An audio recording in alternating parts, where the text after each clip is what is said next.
Alors, et cela, je pense qu'on peut y aller. Je ne sais pas si à votre niveau tout est OK.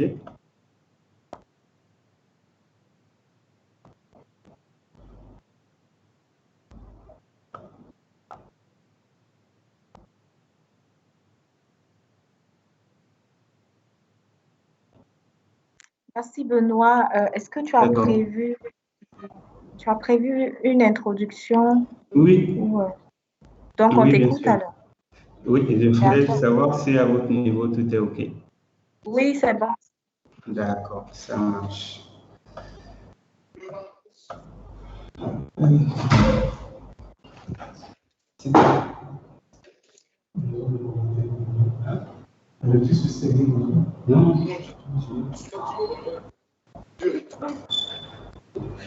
Alors, ben, bonjour à tous. C'est un plaisir pour nous de vous avoir cet après-midi pour cet échange. L'échange d'aujourd'hui qui va axer sur les nouvelles dispositions de la loi de finances, où nous allons échanger évidemment avec le cabinet KPMG que Madame Ursula Dutosier va se charger de représenter cet après-midi. Voilà, donc je voulais juste en passant souligner qu'il s'agit pour nous de tirer profit de l'expérience ou de la participation en quelque sorte de ce cabinet dans l'élaboration de ces textes et tout, et dans la mesure où KPMG est un cabinet qui est consulté souvent par le ministère en charge de la question pour l'élaboration des différentes lois et non pas les prendre comme les responsables de cette loi pour évoquer toute question ou tout aspect qui semble peut-être pas cohérent au vu de tout le monde. Il s'agit bien évidemment de solliciter des éclairages sur ces aspects, surtout les aspects nouveaux qui puissent nous permettre de bien se préparer pour l'aventure fiscale de cette année. Et je renouvelle ici nos remerciements pour déjà votre disponibilité et l'intérêt que vous avez manifesté à cet échange. Et comme par habitude, déjà, pour ceux qui partagent ou échangent régulièrement ou généralement avec nous, notre échange de cet après-midi va avoir deux grands moments.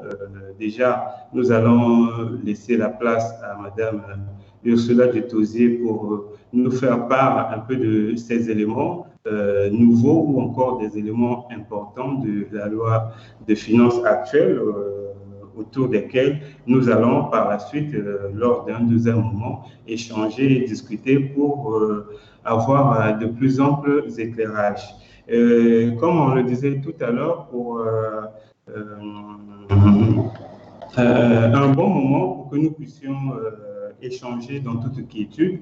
Il est question que chacun puisse garder tout au long de l'échange sa vidéo déjà et son micro désactivé pour ne pas perturber la bonne tenue de ces échanges. Et donc, à tout un chacun de le voir déjà dès que nous commencions son micro et sa caméra pour s'assurer que tout cela est désactivé et que nous puissions passer un échange dans des meilleures conditions. Donc voilà, et par la suite, je voulais signaler les interventions ça va être dans un second temps et vous avez des outils qui permettent à ce que vous puissiez vous exprimer. Il y a une icône qui montre une main quand vous aurez à prendre la parole. Vous allez juste cliquer sur cette icône qui va signaler que vous voulez intervenir et activer votre micro et vous intervenir, à défaut de le faire par SMS. Et ce serait très important d'utiliser cette partie de la messagerie parce que, vu l'effectif que nous sommes, on ne pourra pas prendre toutes les questions, mais avec le temps, on pourra tout de même répondre à toutes ces questions. Et donc, je pense que sur ces notes, on a pris des meilleures dispositions pour passer ce moment dans de meilleures conditions. Et j'aimerais rappeler Monsieur l'équipe de DGC qui a encore le micro activé, de bien vouloir le désactiver, s'il vous plaît. Équipe DGC. Voilà, cela étant dit, on peut donc laisser la place à Ursula si tu peux prendre le relais pour ton intervention. Oui, Benoît. Alors, bonsoir messieurs, bonsoir mesdames. Je suis Ursula Dutosier, comme vous l'avez vu sûrement sur la page d'inscription, donc la représentante du cabinet KPMG. Et ce soir, on va vous présenter à nouveau, sur demande de la Chambre de commerce, les dispositions fiscales de la loi de finances 2021. Mais avant, donc il y a mon collaborateur qui est dans la salle juste à côté, qui passe les slides. Je vais lui demander à Yann de passer aux slides. Voilà, avant la nouveauté, en fait, qu'on voudrait vous présenter, c'est la disponibilité du Code général des impôts 2021. C'est un gros projet sur lequel on a travaillé depuis environ 2 ans. C'était prévu que l'administration fiscale fasse sortir une nouvelle loi avec un livre de procédure fiscale et ça n'a pas été fait jusque-là. Donc voilà, nous, on a mis à jour les textes existants dans notre code, les différentes modifications, les dispositions de 2019, 2020 et 2021 sont mises en surbrillance. Vous avez également dans ce code les derniers textes fiscaux 2021. Vous avez une disponibilité en version papier et électronique c'est bénéfique en fait pour tous vos déplacements. Et le prix unitaire du code est de 45 000 francs. Donc, c'est en vente en précommande. Vous pourrez contacter les numéros qui s'afficheront par la suite. Et voilà la nouveauté du cabinet KPMG. On peut avancer, Yann?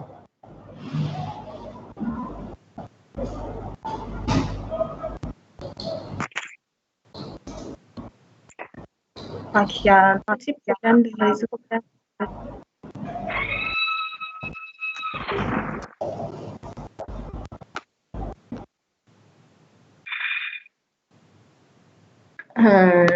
J'attends de désactiver les micros parce que j'ai des retours.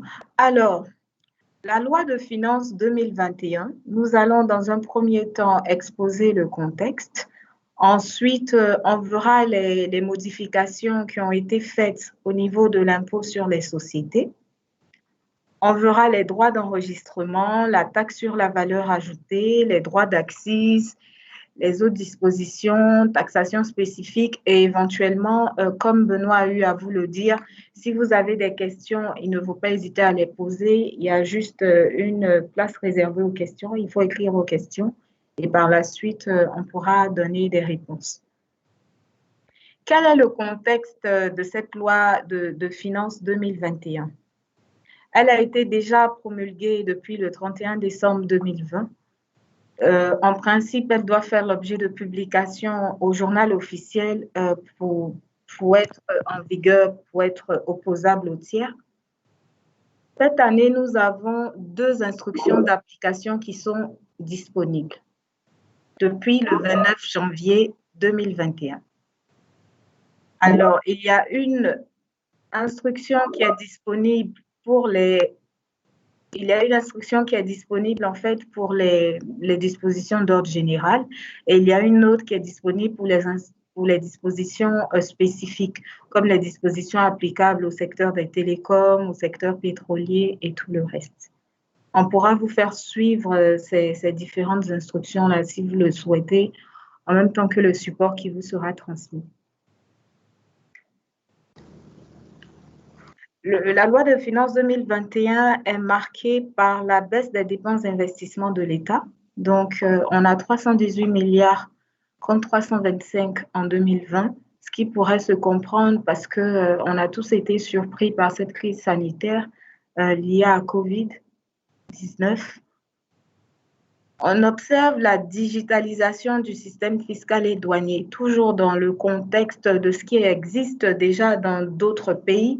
Le Congo est en train de s'aligner en fait à, à la dématérialisation de tout ce qui est déclaration et tout le reste. Assez surprenant, mais on remarque également que le législateur a encouragé l'entrepreneuriat. C'est assez contradictoire, mais c'est le cas dans la loi de finances 2021. Et on observe également les dispositions en matière d'inclusion financière effective et du développement des NTIC. En matière d'impôt sur les sociétés, vous savez bien qu'il y a un certain nombre de sociétés qui sont soumises à l'obligation de déclarer les prix de transfert. Donc, les prix de transfert, ce sont les prix qui sont pratiqués dans les transactions intra-groupes. Cette disposition existe depuis 2012, mais elle a fait l'objet de modifications avec la loi de finances en 2019 et de façon successive dans les différentes lois de finances qui s'en sont suivies.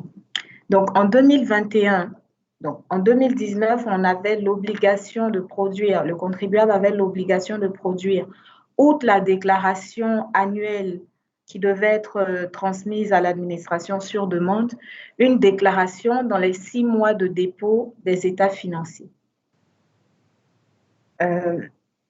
Sauf que cette déclaration se faisait de façon libre parce qu'il n'y avait pas d'imprimé. La loi de finances 2021 nous dit qu'il y a un modèle de déclaration qui est désormais disponible et que le défaut de déclaration doit être précédé d'une mise en demeure de 8 jours. Pour rappel, le défaut de déclaration est assorti de pénalités et d'amendes et de pénalités qui consistent en la non-déduction des sommes considérées pour le calcul de l'impôt sur les sociétés. La loi de finances 2021 réaffirme également la fin du régime de l'IS forfaitaire pour les sociétés étrangères qui n'ont ni domicile ni résidence fiscale au Congo, même si elles sont en présence de l'ATE. L'ATE, c'est un document commercial. L'administration, dans l'exposé des motifs, a constaté qu'il y avait des abus qui avaient été signalés de part et d'autre, donc par les différents centres des impôts, parce que justement, il semblerait que certaines personnes se basaient sur le fait d'avoir l'ATE pour échapper à l'imposition de l'IS. La loi de finances vient rectifier ce point-là. En matière d'impôt sur les sociétés, il y a une baisse du taux, donc 28% pour les exploitants de mines, carrières et les exploitants immobiliers, 33% pour les personnes morales étrangères exerçant dans des conditions d'intermittence et de précarité. Donc, en pratique, ça fait 7,26% puisqu'on applique ces 33% dont je viens de parler sur une base forfaitaire. Le taux de la taxe spéciale sur les sociétés est uniformisé, donc le taux passe à 1% pour tout type de société avec un minimum de perception de 1 million. Que vous soyez, quel que soit le type de société, que vous soyez déficitaire ou pas, le taux de l'impôt sur les sociétés reste à 1% à partir de janvier 2021, enfin depuis janvier 2021. Prise en compte dans le bénéfice imposable des charges comptabilisées mais non payées dans un délai de 2 ans. Ça, c'est une disposition qui était en vigueur précédemment, mais qui est venue être précisée pour dire que le résultat fiscal à considérer pour la prise en compte de ces charges-là est celui du premier exercice soumis à vérification de comptabilité. Donc, le vérificateur, quand il viendra, il va considérer le premier exercice soumis à vérification. Pourquoi? Parce que voilà, ça donne des pénalités beaucoup plus élevées, bien entendu, en termes d'intérêt de retard, et de majoration. En matière de droit d'enregistrement, ça, c'est un point assez important parce que les droits d'enregistrement, c'est devenu en quelque sorte un genre de sésame pour l'administration fiscale, alors que comme on a l'habitude de le dire chez KPMG, l'enregistrement d'un acte, c'est pour lui conférer date certaine. Ce n'est pas une condition de validité de l'acte, sauf pour les actes qui sont nommément mentionnés dans le Code général des impôts, tome 2. La loi de finances 2021 vient élargir en fait les différents documents qui doivent faire l'objet d'enregistrement obligatoire. Donc, les conventions de sûreté, les actes constatant des privilèges et prêts à l'investissement, les actes constatant des contrats synalagmatiques, c'est-à-dire des contrats qui ont des effets de part et d'autre sur des effets vis-à-vis des personnes signataires. Les adjudications au rabais dans le cadre des marchés publics, bien entendu. Et ensuite, et enfin, un point où on n'est pas très confortable parce que ça a toujours fait l'objet de discussions et de débats houleux, ce sont les marchés traités réputés actes de commerce. Il faut savoir ce qu'on entend par marché traité réputé acte de commerce.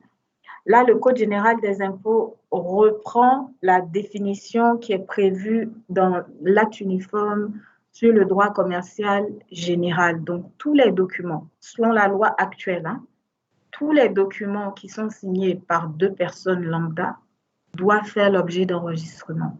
C'est assez contradictoire et nous, notre position, c'est qu'on n'est pas d'accord avec cette disposition, mais dura lex sed lex, c'est la loi, on n'a pas le choix, il faut appliquer, mais c'est quelque chose qui pourrait faire l'objet de contestation.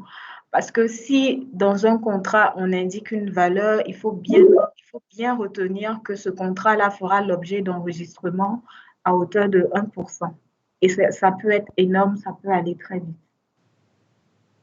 Les contrats de novation doivent également être enregistrés gratuitement. Les conventions de successeurs résultant des contrats de novation également. On peut passer, Yann.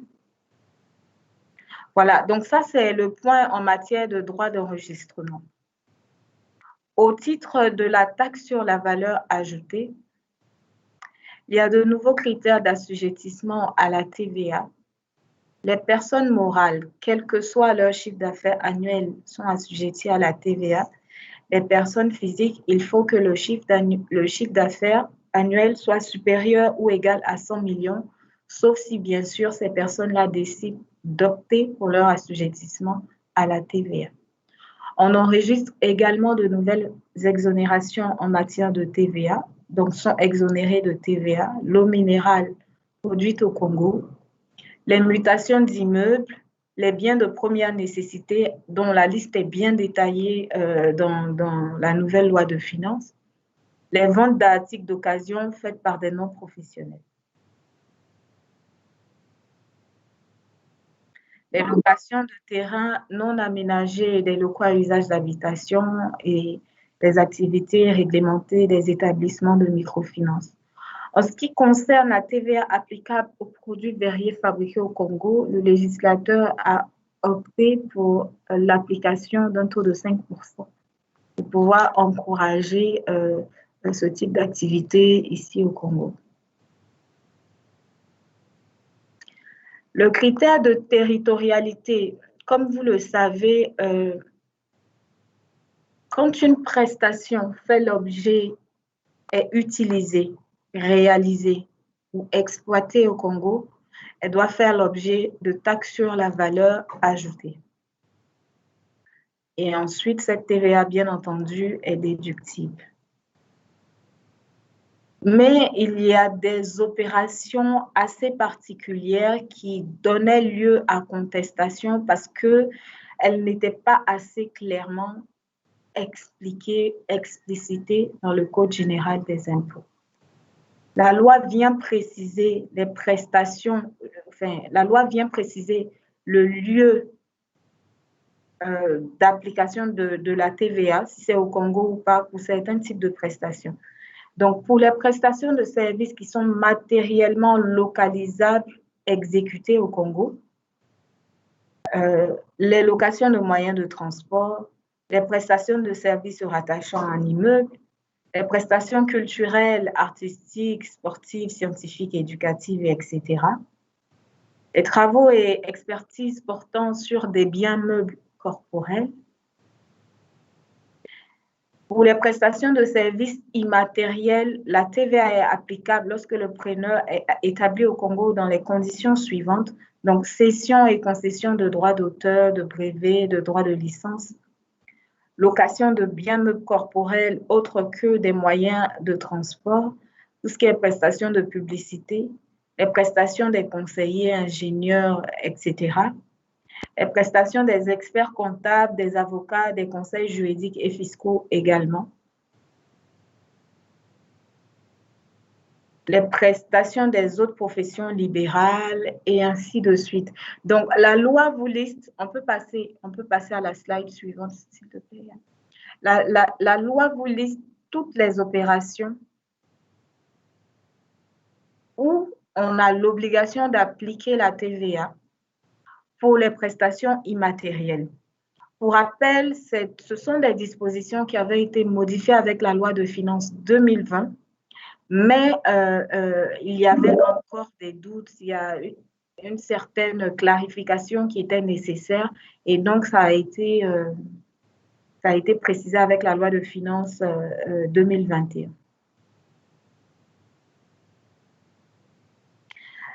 En ce qui concerne la base d'imposition de la TVA, le législateur précise que la base d'imposition, toute somme, valeur, bien ou service perçus en contrepartie de l'opération, y compris les subventions ainsi que tous les frais ou prélèvements de toute nature y afférents. Parce que l'administration considère qu'il y a certains points qui sont considérés comme débours qui ne sont pas en réalité des débours. Donc, à partir du moment où une prestation constitue la contrepartie d'un service rendu, elle doit être comprise dans la base d'imposition à la TVA.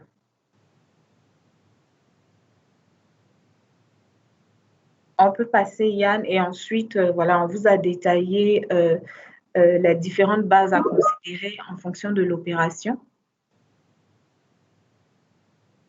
Pour reprendre ce que je disais tantôt, sont exclus de la base d'imposition à la TVA les encaissements, tout ce qui a la nature de débours au sens strict du terme, bien entendu, qui ne sont pas la contrepartie d'une affaire.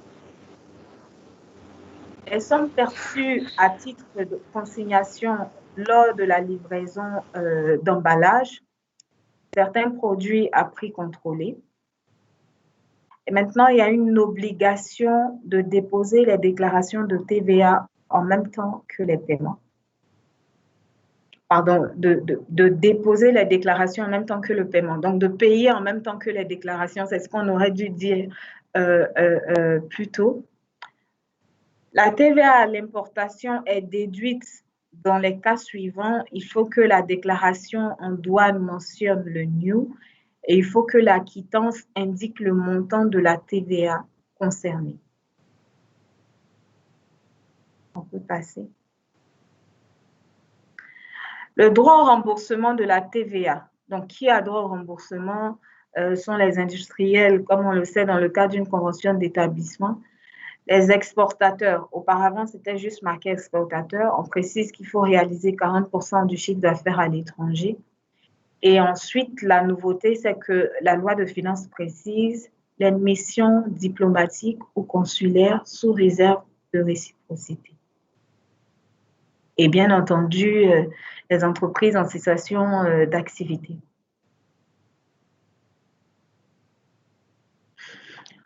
En matière de droits d'accise, il y a une baisse des taux de droits d'accise sur certains produits comme le tabac. Le droit d'accise passe de 16,5%.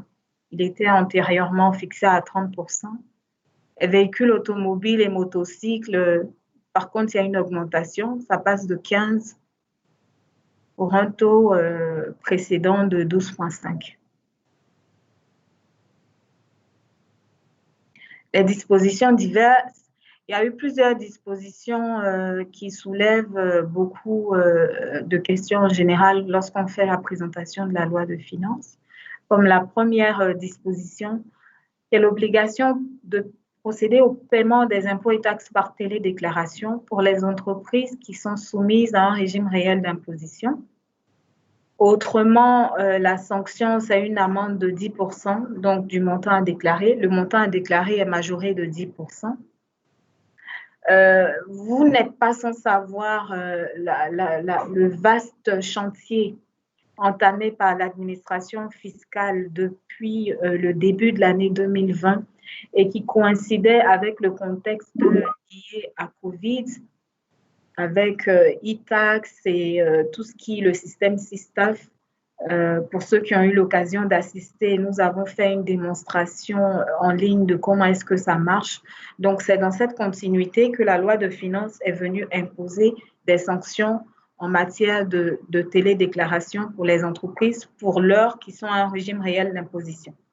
Après, éventuellement, ça pourrait s'étendre à d'autres régimes d'imposition, mais pour l'heure, c'est uniquement les sociétés au régime réel d'imposition.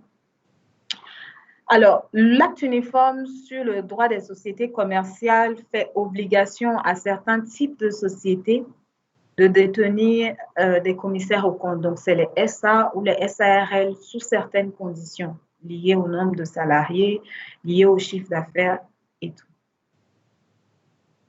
Le droit fiscal étant inspiré du droit sur les sociétés pures, l'administration fiscale ne faisait pas obligation aux sociétés, ne fait toujours pas obligation d'ailleurs aux sociétés de produire ou d'avoir des missions d'audit ou de faire certifier leurs états financiers par les commissaires aux comptes. Désormais, depuis janvier 2021, il faut faire attester, donc différent de certifier. On se demande encore sous quelle mesure on fait cette attestation-là. Comment c'est attesté? Malheureusement, on s'attendait à des précisions dans les instructions. Les instructions, c'est plus ou moins bateau, ce n'est pas des explications, ça soulève encore des débats. Donc, il faut faire attester les états financiers annuels par un expert comptable en l'absence d'un commissaire aux comptes. Si vous êtes une SARL et que vous n'avez pas l'obligation d'avoir un commissaire aux comptes, vous avez l'obligation par contre de faire attester, sous quelle forme on ne sait pas, les états financiers par un expert comptable. La patente n'est plus exonérée pour la première année pour les entreprises nouvelles. Et en vertu du droit de communication, comme autre mesure, on a l'obligation, sur demande de l'administration en général en cas de contrôle, de remettre les rapports des commissaires aux comptes, des auditeurs internes et externes, des conseils fiscaux qui auraient pu être faits pour le compte de la société dans les missions de vérification qui sont souvent diligentées en interne. Donc, il faut bien faire attention, malheureusement, à comment cela sera fait, parce qu'en général, dans les rapports, quand on finit, nous, les missions d'audit, on met tous les différents points que le client ou le contribuable est censé revoir. Maintenant, l'administration vous dit qu'elle est à mesure, elle doit pouvoir regarder ces mêmes rapports. Je ne sais pas pourquoi. Peut-être pour se faire une idée, pour gagner du temps dans leur recherche, peut-être pour voir comment la comptabilité du contribuable est structurée. Et dans tous les cas, il y a une obligation de remettre ces documents. Sinon, ça serait faire aller au contraire de ce qui est prévu par le droit de communication. Et donc, avec les sanctions qui vont avec. Là-dessus, ça a une nouvelle clé de répartition, 40% contre 60%. Donc, sur les chèques certifiés que vous ferez pour le paiement de la TUS, il faut bien faire attention à cela, ou que vous avez commencé à faire depuis janvier, parce qu'on est quand même en février. On peut passer, Yann. Il y a une uniformisation du seuil d'assujettissement à l'IGF et la suppression de l'entrepôt fiscal de stockage. En matière de taxation spécifique, les sociétés pétrolières sont désormais assujetties à l'IRVM, à la taxe sur les transferts de fonds, à la patente, mais à hauteur de 50% des montants des droits liquidés, à la toll, à l'impôt foncier, à la taxe immobilière. Il y a une obligation de transmission d'une déclaration annuelle. Donc, ça, le texte le précise. Les bons de commande qui sont passés dans le cadre d'un contrat pétrolier également.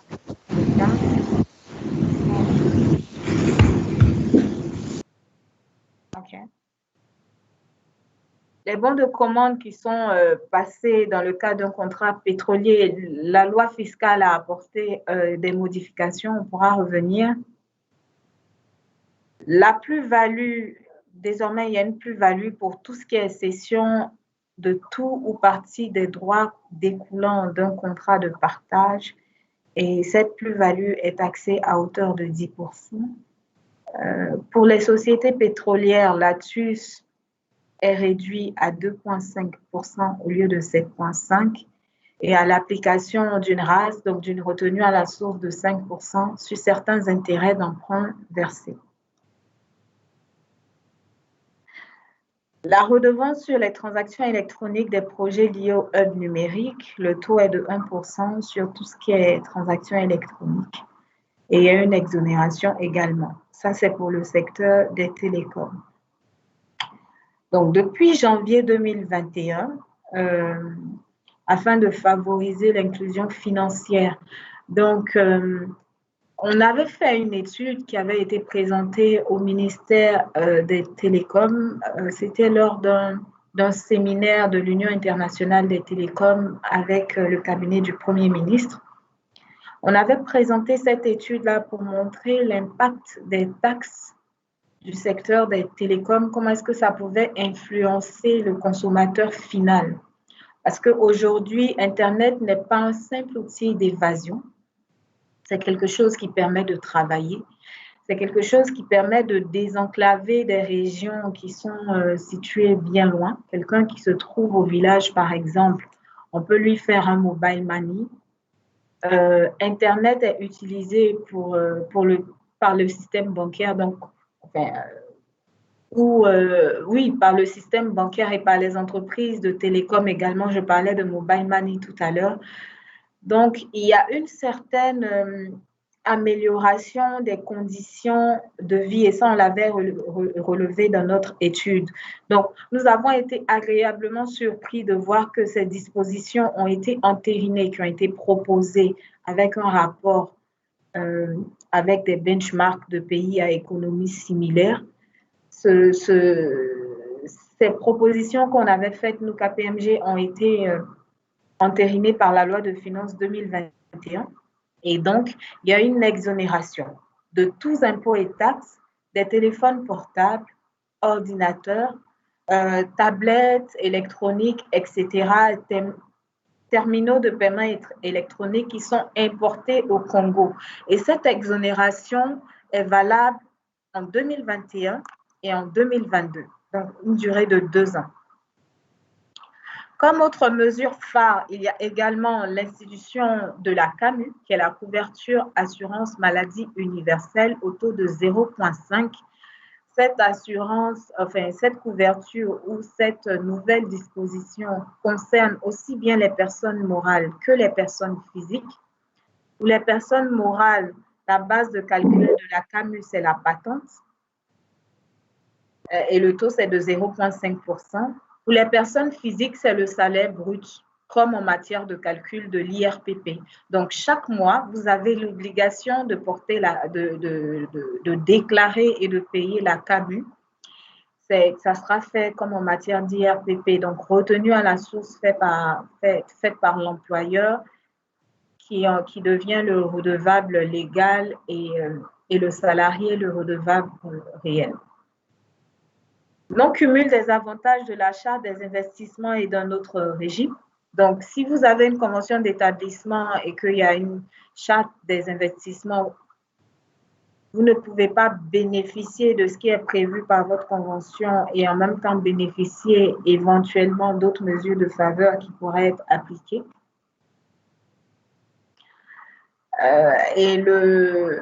Un autre point, c'est les avantages fiscaux. Ce sont les avantages fiscaux accordés à certaines entreprises. Nous pensons que ça a été très brutal pour tout le monde, hein, parce qu'on est tous contribuables ici.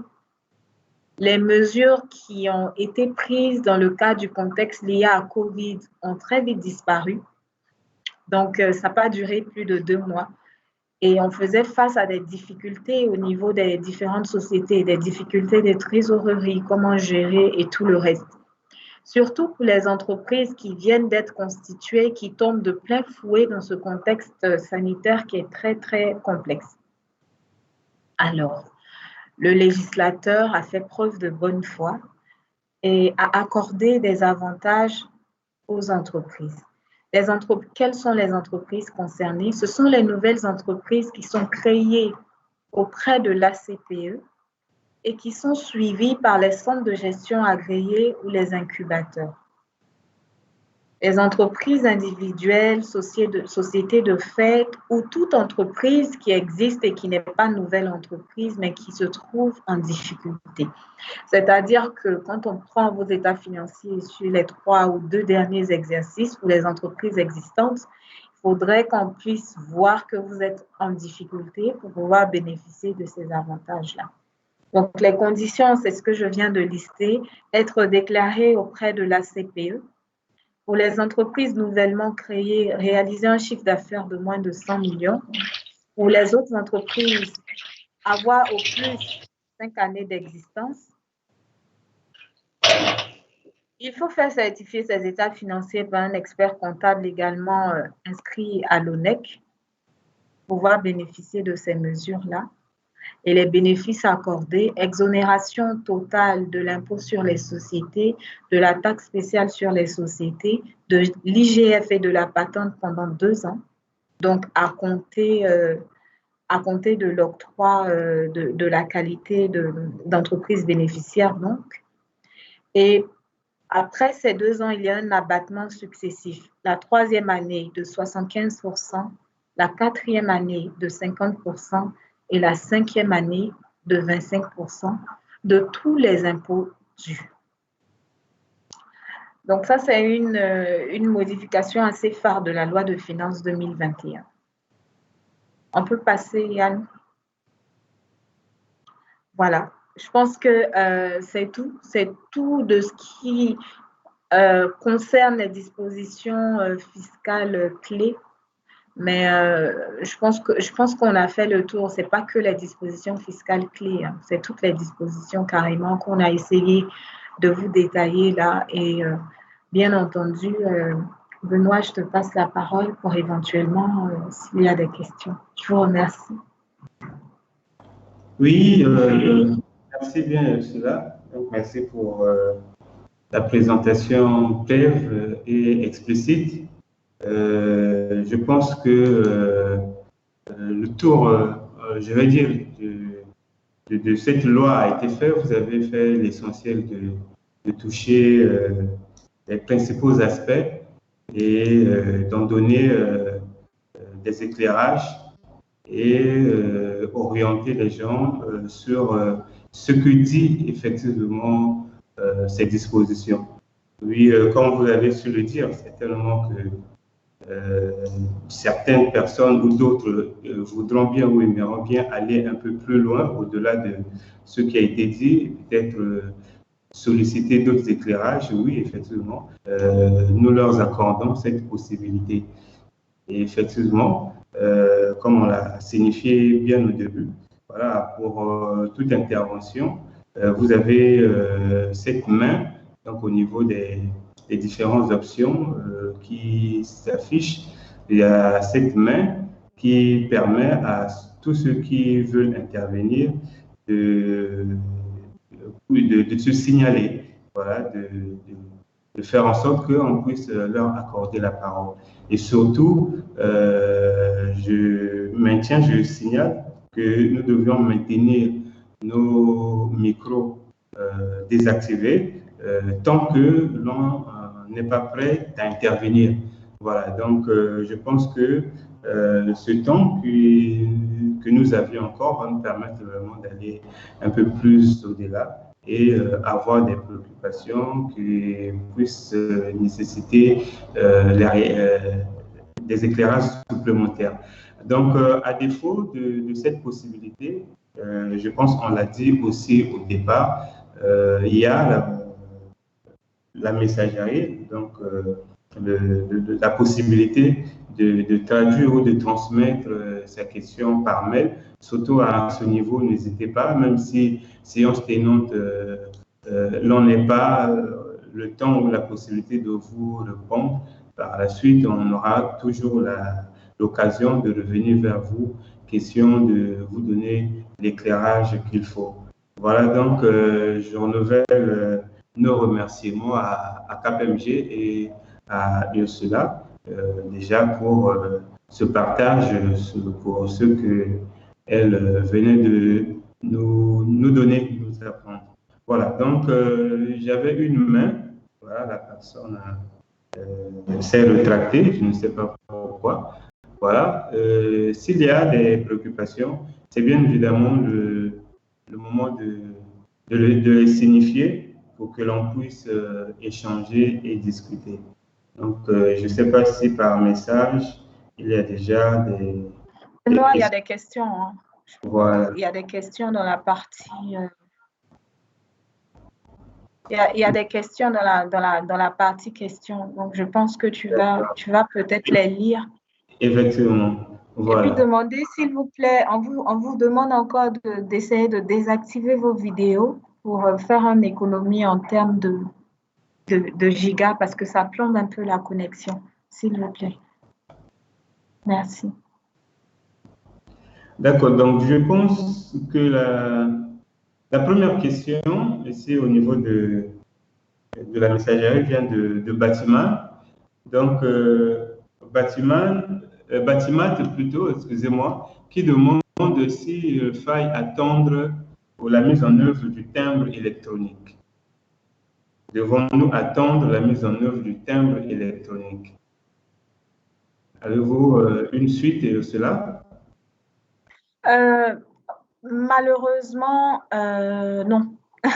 Malheureusement, non. Et c'est bien dommage parce que, enfin, c'est pas pour critiquer ce que l'administration fiscale fait, hein, parce que c'est l'administration de toute façon et c'est l'État derrière. Mais les instructions d'application nous ont laissé sur notre faim pour plusieurs dispositions. Et parmi ces dispositions-là, il y a effectivement le timbre électronique. On n'a pas plus d'informations là-dessus, tout comme on n'a pas plus d'informations. Moi, je vois avec mes collaborateurs, avec mes collègues au niveau de l'administration pour qu'ils aient, par exemple, les formulaires de déclaration en matière de prix de transfert. Ce n'est pas encore le cas. Les formulaires à jour au niveau de la CAMU, en tout cas, jusqu'à la semaine dernière, on ne les avait pas. On ne sait pas si c'est sorti hier, c'est disponible. Donc, il y a beaucoup de points qui ont été pris, mais qui sont encore en attente. Et on n'hésitera pas à vous communiquer des informations. On communique beaucoup. Hein. Il faut nous suivre sur notre compte LinkedIn ou vous adresser à la Chambre de commerce à qui on transmet de toute façon toutes nos communications qui pourront vous les faire suivre. Mais pour le moment, non. Pour le timbre électronique, nous n'avons pas plus de détails, malheureusement. Oui, exactement. Donc, ce n'est pas une première, c'est un peu comme une habitude. Voilà, dans tous les cas, dans toute façon, lorsqu'il y a une loi, il y a des textes d'application qui suivent, mais à ce que l'on sache, jusqu'alors, il y a pas mal de choses qui restent imprécises à défaut des textes d'application.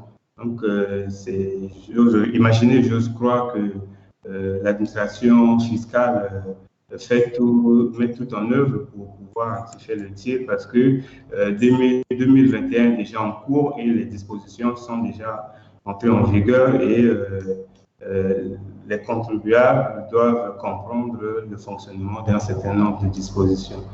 Alors donc on peut passer à la deuxième intervention. Et donc c'est la question de M. Pondi. Monsieur Pondi qui dit bonjour, la base imposable du CAMU pour les paiements mensuels est le salaire brut ou le salaire net. Voilà. Et il veut une précision sur la base imposable.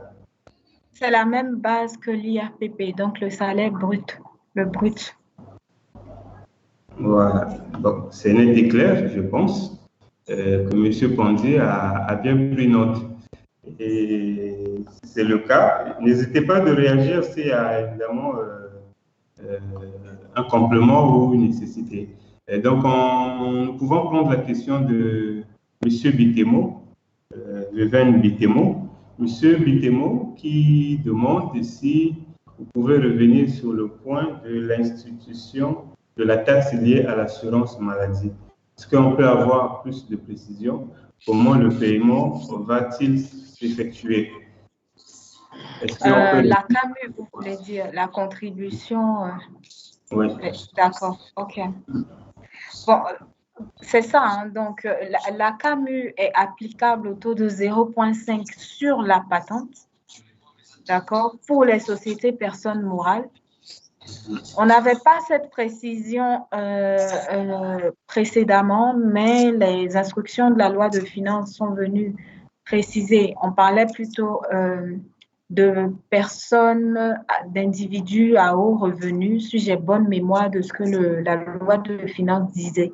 Après, on ne savait pas de titulaires de haut revenu. C'est comme ça que c'était libellé dans la loi de finances. On ne savait pas exactement de quoi il s'agissait, mais l'instruction de la loi de finances est venue préciser que aussi bien les personnes morales que les personnes physiques ont l'obligation de s'acquitter de cette retenue. Les personnes physiques salariées, c'est par moyen de retenue à la source. Donc, comme l'IRPP, comme la TUS, l'employeur est le redevable légal et l'employé le redevable réel. Donc, depuis janvier, si les salaires ont été déclarés et payés, il va falloir faire une régularisation. Et c'est justement le formulaire, on attend de le voir. Jusqu'à la semaine dernière, il n'était pas encore disponible. Très bien. Voilà, mais je pense que M. Mabika aborde le sujet dans le même sens. Voilà. Il demandait aussi la base imposable, cette fois-ci de la part employée de l'assurance maladie universelle. Voilà. Et le taux, il est toujours de 0,5. Effectivement, c'est ce que vous venez de dire tout à l'heure. Donc, sur l'employeur, est-ce que cela se calculera sur la patente, voilà, au taux de 0,5%? C'est la question posée. Tout à fait. Non, ça c'est pour la société. Pour l'employeur, comme j'ai dit, c'est le salaire brut. C'est le salaire brut. Alors, nous avions une intervention, une demande d'intervention de Batimat. Hein? S'il vous plaît. Parce que ici, c'était déjà... Monsieur Babanga, s'il vous plaît, vous pouvez désactiver votre micro. OK. Alors, Batimat, je ne sais pas qui participe au nom de Batimat et qui peut prendre la parole et se présenter et poser la question. Certains magasins appliquent, mais la loi applicable depuis janvier 2021. Hein. Donc, ils peuvent appliquer. Tout ce qu'on a détaillé là, c'est appliqué depuis janvier 2021, le 1er janvier 2021. Donc, ils sont en droit d'appliquer, en fait. Parce que la machine, là, va rester... Là-bas, ça... Monsieur Babanga, si vous pouvez désactiver votre micro. Oui. D'accord. Merci beaucoup. Oh là là.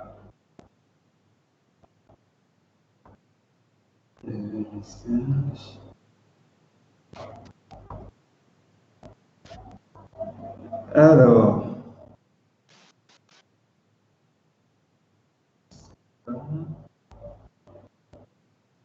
oui, il y a une main qui est levée.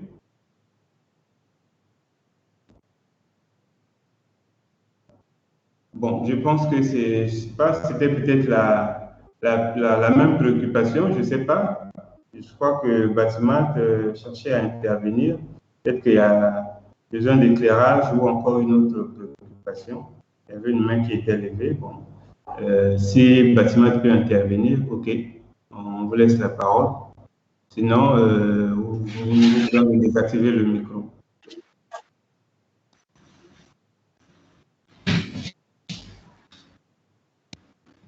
Allô?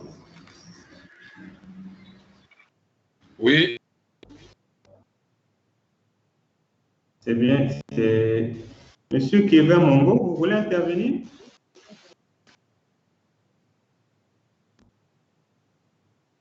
Monsieur Kevin Mongo, voulez-vous intervenir?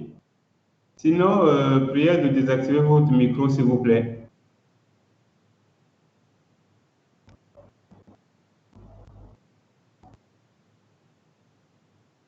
Ah, Monsieur Kevin Mongo vient de nous rejoindre, donc je ne pense pas que c'est une demande d'intervention.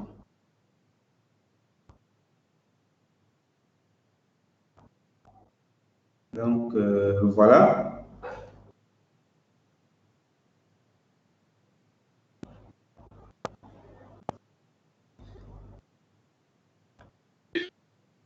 Alors, Monsieur Tamboudila vient de poser sa question.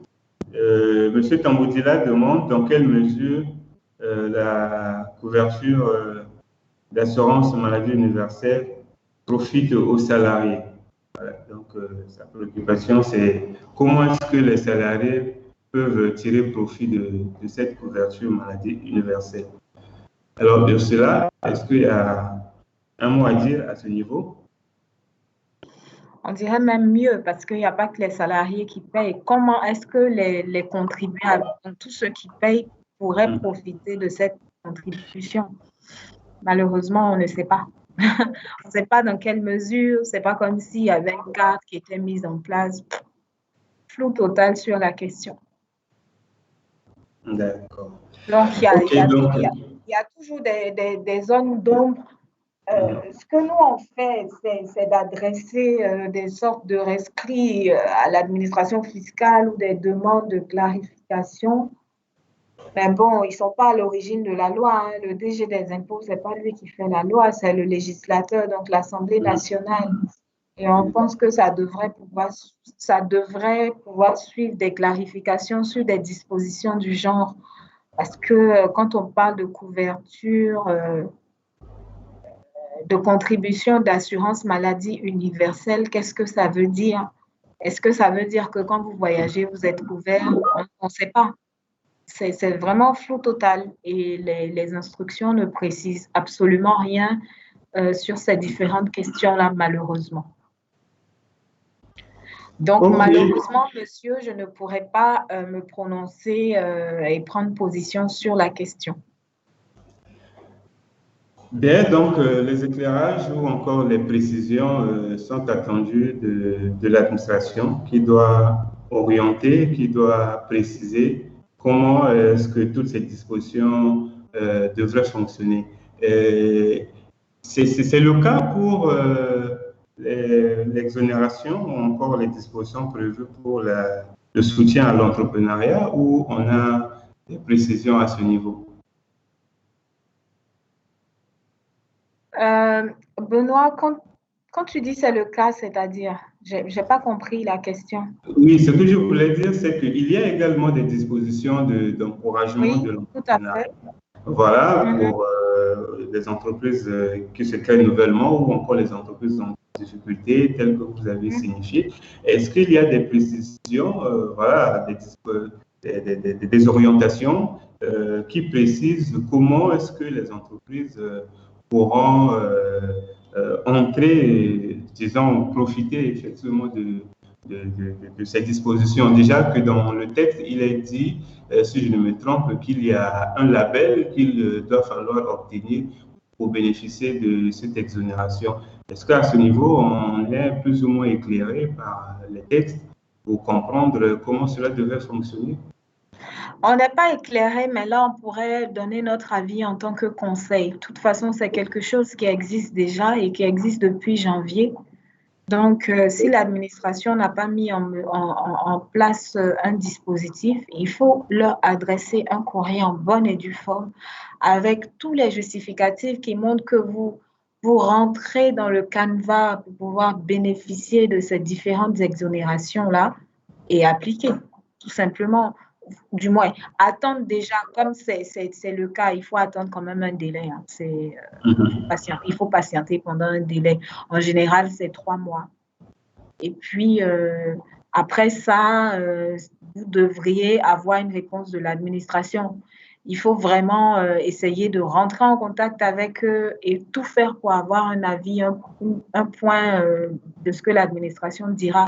Mais dans tous les cas, ça ne souffre d'aucune contestation. À partir du moment où vous remplissez les conditions, que vous avez fait preuve de bonne foi en l'absence de structuration claire ou d'explication assez manifeste de l'administration qui dit comment est-ce que le contribuable concerné pourrait bénéficier de cette mesure, il faut écrire et puis vous attendez le délai, vous commencez à appliquer. Dans votre courrier, vous mettez que vous attendez un délai et puis après ça, vous appliquez parce que c'est quelque chose qui existe depuis janvier. Ok, nous avons une... Mais il faut, comme je dis là, pour pouvoir appliquer, pardon, Benoît, attention, Allez-y. Pour pouvoir appliquer, il faut bien respecter les conditions. Hein. Être entreprise en difficulté, la condition liée au chiffre d'affaires de moins de 100 millions, parce qu'il ne suffit pas juste, c'est des conditions qui sont cumulatives. Si vous ne respectez pas, attention, si vous faites le courrier, parce qu'il ne faut pas après qu'on dise qu'on a été mal conseillé par KPMG, ce n'est pas le cas. Déjà, c'est analysé au cas par cas. Si vous ne respectez pas les conditions que vous allez déposer à l'administration, que vous vous mettez à appliquer, ils vont venir remettre en cause tout ce que vous avez fait. Il pourrait y avoir des pénalités. Il faut s'attacher les conseils d'abord d'un professionnel, mais vous êtes en droit de bénéficier dès que vous écrivez à l'administration. S'il n'y a aucun dispositif qui est prévu pour l'heure, vous vous appliquez parce que la loi existe et c'est quelque chose à laquelle vous avez droit. Mais il faut bien entendu s'attacher les services de votre conseil. Voilà. Ok, merci pour la précision, Ursula. On va accorder la parole à M. Silla, Shekina Silla, qui a une main levée, qui a une préoccupation, certainement. M. Silla, à vous. Vous pouvez... Voilà. Bonjour. Bonjour, allez. Je me trouve du côté de M. Silla, c'est le président Kinouani du syndicat de commerce. Oui, j'ai eu un souci avec la connexion. Ah, ok, il n'y a pas de souci, monsieur. Voilà, donc, j'ai rapidement 3 questions à vous poser. La première, comment la patente et l'IGF sera-t-il payée pour ceux qui sont au régime de forfait? La deuxième, quel avantage attendons-nous de la part de l'État, tous ceux qui sont au régime du forfait? Et la dernière question, si quelqu'un est au régime de forfait et qu'une société veut payer avec TVA et souvent les commerçants refusent, comment est-ce qu'il faut faire? Monsieur Guinani, vous pouvez reprendre la dernière question? Oui, la dernière question, je disais ceci. Si un commerçant est au forfait, alors qu'une société veut venir payer avec la TVA, souvent les commerçants refusent. Alors, dans ce cas, qu'allons-nous faire? Souvent les commerçants refusent qu'une société puisse venir payer avec la TVA. D'accord. Alors, cela, je vais me retourner vers vous. Monsieur Kinouani, qui est le président du syndicat des commerçants, voilà, pose 3 questions sur comment le paiement de la patente et de l'IR. Monsieur Silla, monsieur Kinouani, vous pouvez désactiver le micro, s'il vous plaît. Merci. Ok, merci. Donc, on va vous relancer si effectivement, éventuellement, on a un souci avec vos préoccupations. Et cela, donc, je ne sais pas si vous avez quelque chose à dire par rapport aux préoccupations de M. Kinwani. Il n'y a pas d'autre chose à dire. La première question, c'est comment la... Pardon, il faut désactiver le micro, sinon ça fait des retours. Merci. La première question, c'est comment est-ce que la patente est calculée pour les sociétés qui sont au régime du forfait? C'est bien ça? Effectivement. Si ce n'est pas le cas, monsieur, cela peut réagir. OK. Alors, c'est bien ça, hein, monsieur Silla. D'accord. Pour les entreprises qui sont au régime de forfait, donc les très petites entreprises et les petites entreprises, la patente est calculée sur la base du chiffre d'affaires que vous utilisez pour calculer l'IGF. C'est comme ça que vous arrivez à déterminer votre patente. Après la seconde question, Benoît, je n'ai pas retenu, je n'ai pas noté. Qu'attendre? Quelle est la part de l'État? Qu'est-ce que l'on peut attendre de l'État? Je ne sais pas, M.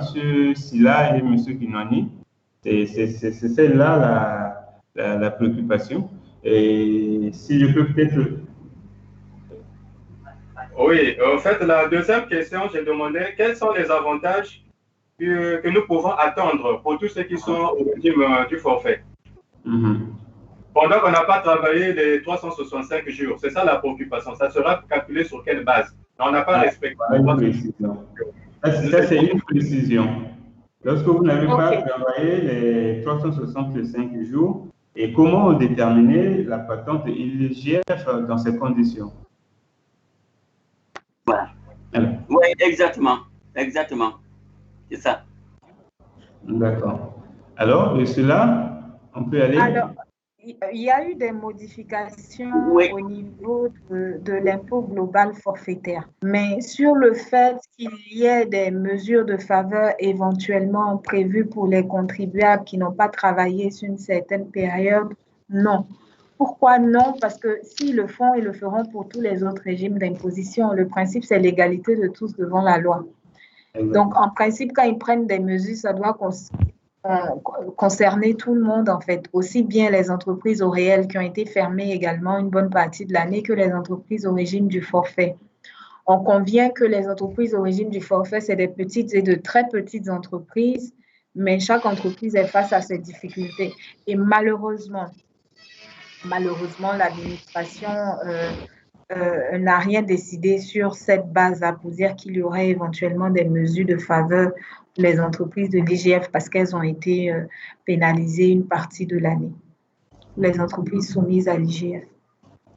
Oui, d'accord. Et comme nous sommes sur l'IGF, sur le contrôle bien évidemment de Ursula, je pense que la loi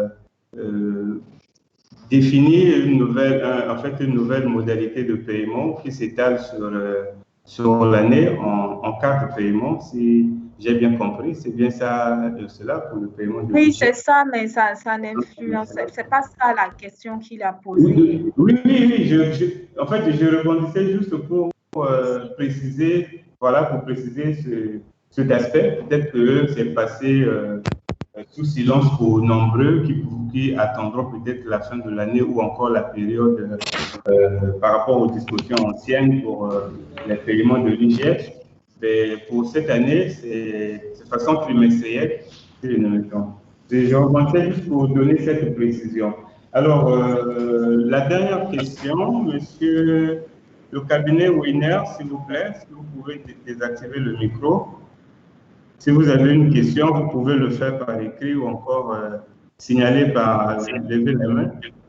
Cabinet Winner, s'il vous plaît, vous pouvez désactiver le micro. Il y a des questions à l'écrit. Oui, évidemment. D'accord, on peut juste finir avec M. Silla et M. Kinwani qui demandaient la troisième. Vas-y, Benoît. C'est la troisième question, tu peux rappeler? Oui, la troisième question, c'est qu'il demandait, étant donné que les commerçants au régime IF centres au régime IGF reçoivent les paiements, en fait, que les sociétés au régime réel veulent payer par rapport à la TVA, et certains commerçants refusent.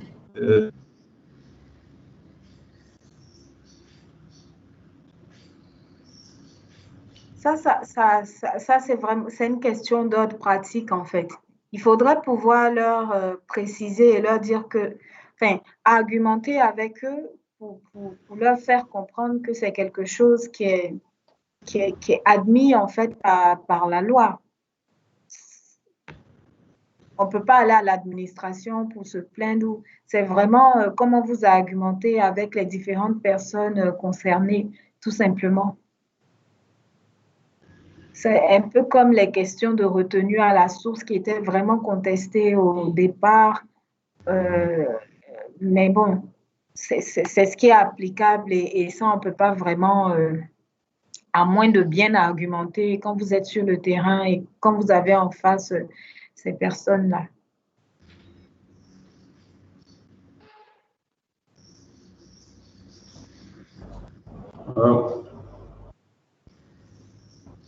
Vous pouvez désactiver les vidéos, s'il vous plaît. Vraiment. On peut y aller pour les autres questions, Benoît. D'accord. Ok. Étant juste.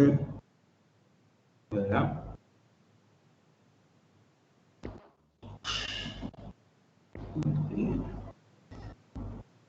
Alors, je pense. Alors, HPCI, la société HPCI. Allô? Allô, Ursula? Je suis en réunion. Je peux vous rappeler dans 10 minutes, s'il vous plaît? Merci. Alors, voilà, je vais reprendre les questions là où nous étions arrêtés avec Batimat. Voilà. Ok, Batimat. Monsieur Pondi, je pense que nous avions déjà pris cette question. Non, oui, donc c'était la question de Monsieur Pondi qui revient encore, qui dit, en ce qui concerne la régularisation de l'IS lors du dépôt des états financiers, est-ce qu'il faut, est-ce que le taux à retenir est le taux signifié dans la loi de finances 2021 ou le taux ancien pour les taux modifiés, bien sûr? Est-ce que le taux à appliquer, c'est celui de 2021? La régularisation de l'IS de quelle année? L'IS dû. Et l'état financier 2020. Donc, ça répond peut-être à sa question. Peut-être qu'il voudra intervenir pour être plus clair. D'accord. Monsieur... Le nouveau taux de l'IS s'applique à partir de janvier 2021. Donc, ce n'est pas a posteriori. La loi n'est malheureusement pas rétroactive. Oui, monsieur Pondi. Mais attention. Quoique, dans la loi de finances rectificative, parce qu'il y a une loi de finances rectificative qui est venue modifier le taux de l'IS de droit commun et qui est passé à 28%. Les modifications qu'il y a eu dans la loi de finances 2021, c'était pour certains secteurs d'activité qui n'avaient pas été touchés. Et ces 28%-là étaient appliqués, si vous avez bonne mémoire, lors des mesures qui avaient été prises par le ministre des Finances pour, si vous voulez, encourager les entreprises dans le contexte lié à COVID. Donc, les 28%, c'est vrai, c'est depuis l'année dernière. C'est avec la loi de finances 2020. Donc, c'est le taux de 28% qu'il faut considérer.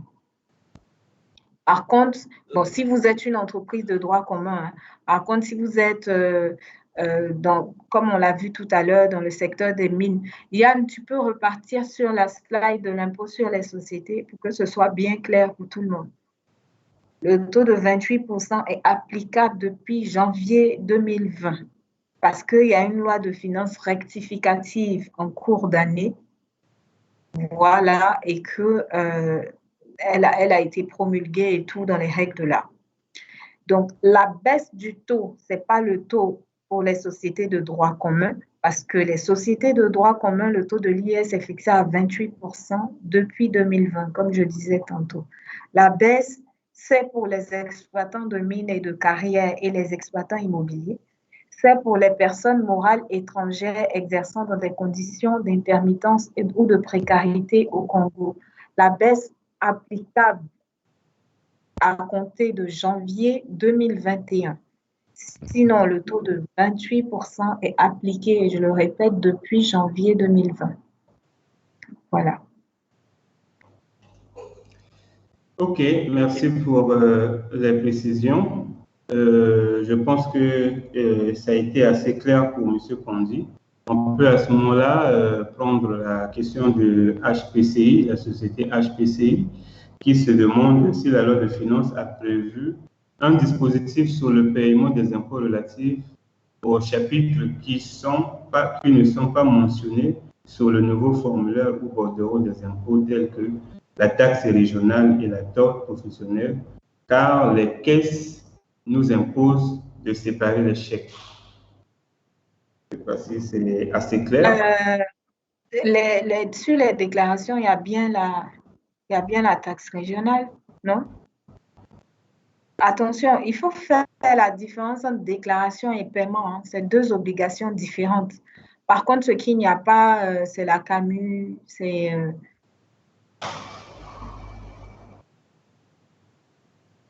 Effectivement, je pense que HPCI parle du paiement.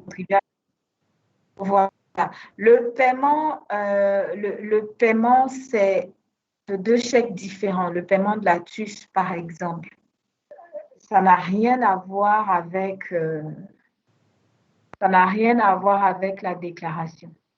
Donc, oui, vous faites vos deux paiements de façon normale parce que ce n'est pas les mêmes personnes qui les reçoivent et parce qu'au niveau du trésor, on ne veut juste pas faire d'amalgame. Ça crée des échanges houleux selon ce qu'on sait entre les différentes administrations. Donc, le législateur a décidé à ce que le contribuable établisse deux chèques de façon séparée pour que chaque administration soit bien informée de qui récupère quoi. Ça n'a rien à voir avec les déclarations, en fait. Sur la déclaration, on déclare qu'on a bien déclaré tel montant, mais on paye dans deux caisses, enfin, à deux administrations différentes. D'accord, mais sauf que HPCI signale qu'il s'agit des chapitres qui ne sont pas mentionnés dans le nouveau formulaire. Donc la question, c'est de savoir si c'est réel, si c'est le cas. Est-ce qu'effectivement la taxe régionale ne figure pas et la tôle pour faire objet d'un paiement à part? Je ne sais pas si à ce niveau-là, il y a une précision à apporter. Désolée, on avait été coupé. Tu peux reprendre, s'il te plaît? Oui, je revenais sur la préoccupation de HPC. Effectivement, il parle de paiement, un dispositif sur le paiement des impôts, mais il précise sur les chapitres qui ne sont pas mentionnés dans le nouveau formulaire. Donc, selon HPC, la taxe régionale et la tôle ne seraient pas inscrites dans le nouveau formulaire. Et les caisses imposent un paiement séparé du chèque à ce niveau. Comment s'y prendre? Est-ce qu'il y a un dispositif? C'est la préoccupation. Peut-être que HPCI peut prendre la parole parce que ce n'est pas du tout clair en fait la question. Je ne comprends pas comment on peut déclarer sans qu'il se soit mentionné et on peut faire le chèque. Je ne comprends pas, ce n'est pas très clair. Donc, il ne faut pas que je réponde n'importe comment pour un dû. Je ne comprends pas la question. Voilà, HPCI est invité à prendre la parole, lever la main pour qu'on leur accorde la parole. Entre-temps, nous pouvons prendre la préoccupation de M. Passy. Voilà. Monsieur Passy, j'y arrive. Alors, Monsieur Passy, avec la suppression de l'exonération de la patente pour les nouvelles entreprises, quelle est la nouvelle base de calcul de cette patente? Suppression de l'exonération de la patente pour les nouvelles entreprises et comment calculer encore cette patente? Et cela, vous comprenez quelque chose? Réseau, problème de réseau encore. On va demander à M. Mongo Kevin de couper sa vidéo, s'il vous plaît. Non. On peut répéter, Benoît? Alors, comme HPCI est prêt à intervenir, j'ai vu HPCI lever la main. Avant de revenir sur la nouvelle question, on peut finir simplement avec la préoccupation de HPCI. HPCI, vous pouvez aller.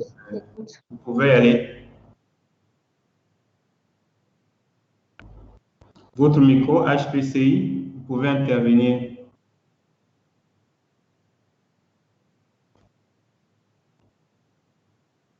Il me semble que personne ne nous écoute. Sinon, OK, on peut continuer avec M. Passy. M. Passy qui demande, avec la suppression de l'exonération de la patente pour les nouvelles entreprises, quelle est la nouvelle base de calcul de cette dernière? Est-ce qu'il y a cette possibilité?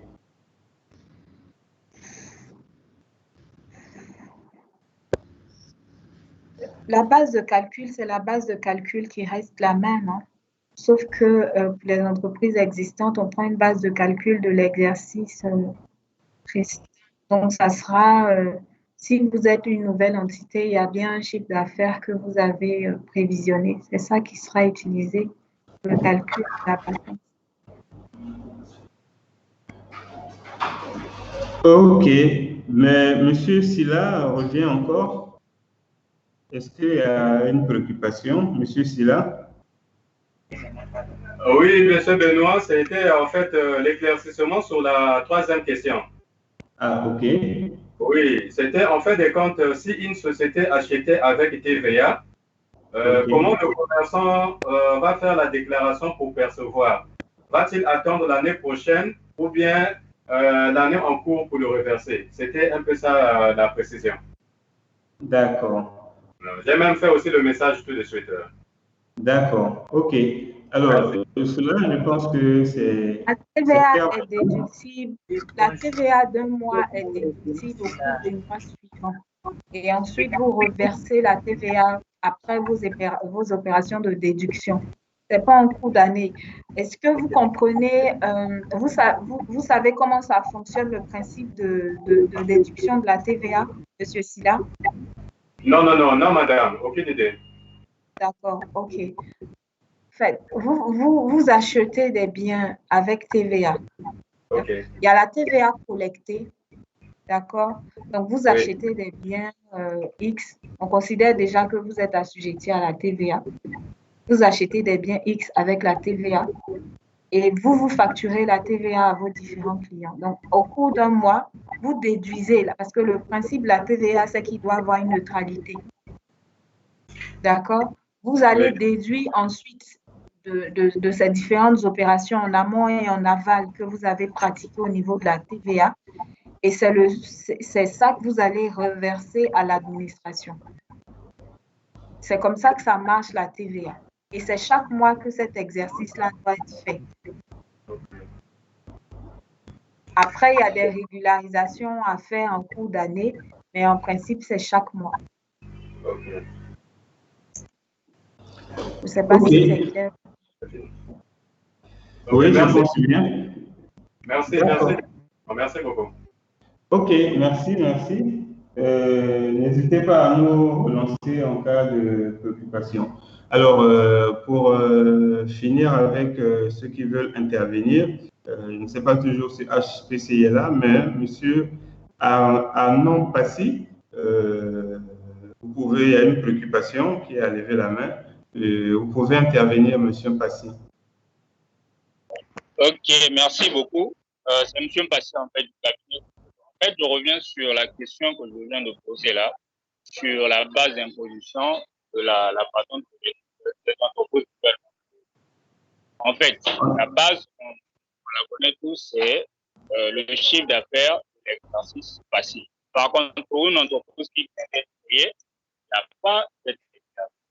Donc, la question allait de ce sens-là. Quelle est cette base? En fait, d'une manière claire. Étant donné que non, l'exercice qui venait de passer n'est pas Monsieur Passy, on vous écoute, je vous écoute à peine. J'ai même du mal à capter votre question, votre intervention. Okay. Et je crois qu'il doit avoir un problème de connexion peut-être qui fait à ce qu'il y ait des vides dans votre question. Là, vous m'écoutez bien, monsieur? Je ne sais pas si cela vous...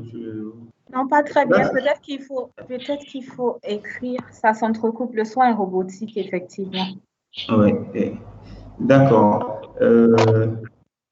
Donc, monsieur Silla, si vous pouvez écrire, ce sera mieux parce qu'on a vraiment du mal à vous entendre. Et entre-temps, nous allons prendre la question de... Bon, OK.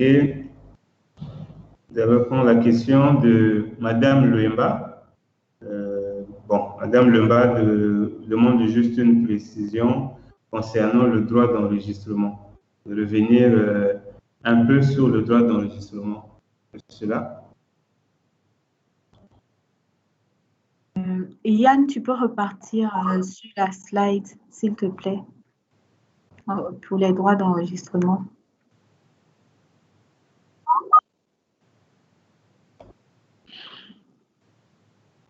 Alors, les droits d'enregistrement, comme je l'ai dit, c'est assez vaste et c'est prévu dans le tome 2 du Code général des impôts. Il y a certains actes qui doivent faire obligatoirement l'objet d'enregistrement. Donc, si vous allez chez un notaire, si vous voulez faire authentifier un acte, s'il y a transmission de propriété, par exemple, enfin, le Code général des impôts, tome 2, liste tous les actes qui doivent faire obligatoirement l'objet d'enregistrement. À l'article 237 du Code général des impôts, tome 2, il y avait une grosse confusion.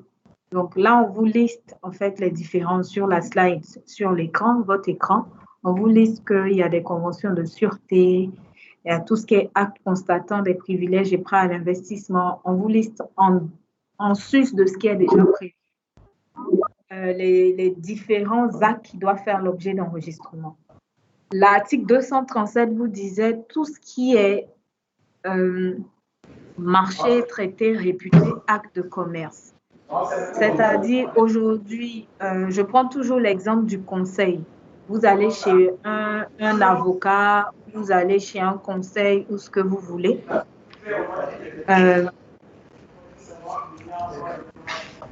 Le contrat qui est signé, donc les contrats qui sont signés entre deux personnes privées de façon générale, il n'y a pas d'obligation d'enregistrement, personne morale. Par exemple, nous, KPMG, on signe avec nos clients ce qu'on appelle des lettres de mission. C'est des sortes de contrats pour pouvoir réaliser certaines missions. Maintenant, ce que la loi dit, c'est que ces actes-là doivent faire l'objet d'enregistrement. Ce qui en soi n'est pas quelque chose de normal parce que le principe de l'enregistrement, c'est pour attester de la date de signature des différents contrats. Ce n'est pas une condition de validité. Voilà la principale problématique. Après, comme vous voyez sur la slide, là, ce sont les différents documents qui doivent faire l'objet d'enregistrement pour les sociétés de droit commun. OK, merci pour les précisions, Ursula. Sur notre fil de conversation, voilà, on a des préoccupations, des questions. Je pense que pour M. Silla, je ne sais pas. S'il vous plaît, vous pouvez désactiver votre micro, s'il vous plaît, s'il vous plaît. Si vous n'intervenez pas, désactivez le micro, s'il vous plaît. C'est Monsieur Ngou. Monsieur Ngou. OK. Et donc, je disais, en prenant la suite, avec Ruth Outou qui demande si l'on peut revenir sur la TVA à l'importation avec plus d'éclaircissement. Et cela, Yann, tu peux repartir sur la slide relative à la base d'imposition de la TVA. Je crois que c'est la slide 20 ou 21.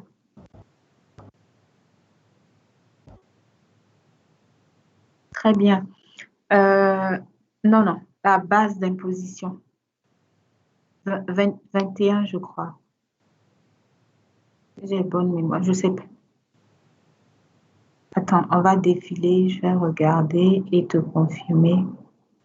Tout à fait. Alors, la loi a précisé la base d'imposition à la TVA. Pour tout ce qui est opération d'importation, on vous dit que la base d'imposition de la TVA est déterminée par la valeur d'importation plus les droits de douane et les droits d'accise. C'est ça qui constitue la base d'imposition à la TVA. Voilà.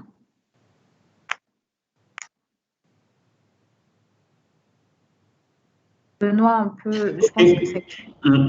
OK. Alors, ensuite, nous avions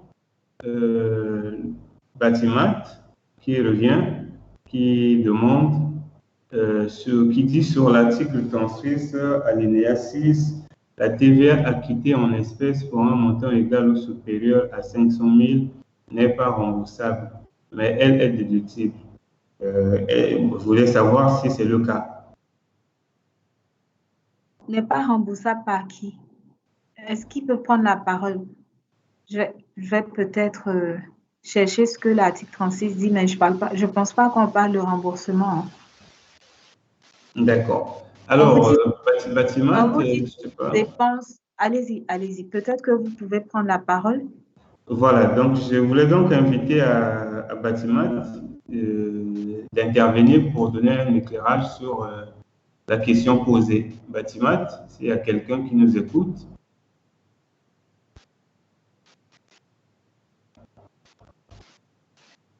Personne?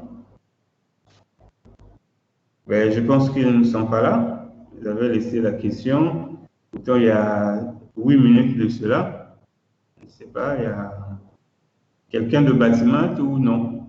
Je crois qu'ils ne sont pas là. Ok, ben donc on peut passer à une autre préoccupation. Est-il possible de revenir sur les détails de la TVA? On a parlé de TVA, je pense qu'on essaie de prendre de nouveaux aspects. Si éventuellement il y a la possibilité de revenir là-dessus, nous allons revenir. Question juste de faire un peu le tour des préoccupations par rapport au sujet. Et voilà, et c'est pas un problème. On veut juste accorder aussi la possibilité qu'on échange sur d'autres aspects. On pourra revenir sur la TVA tant que le temps nous le permet. Et on peut prendre Monsieur Laguide qui dit le délai de déclaration de la TSCA, je pense bien, l'administration publique nous a déjà dit une fois que c'est 15 mai. La date, je ne comprends pas trop, c'est la date 15, mais les autres impôts, c'est le 20 du mois.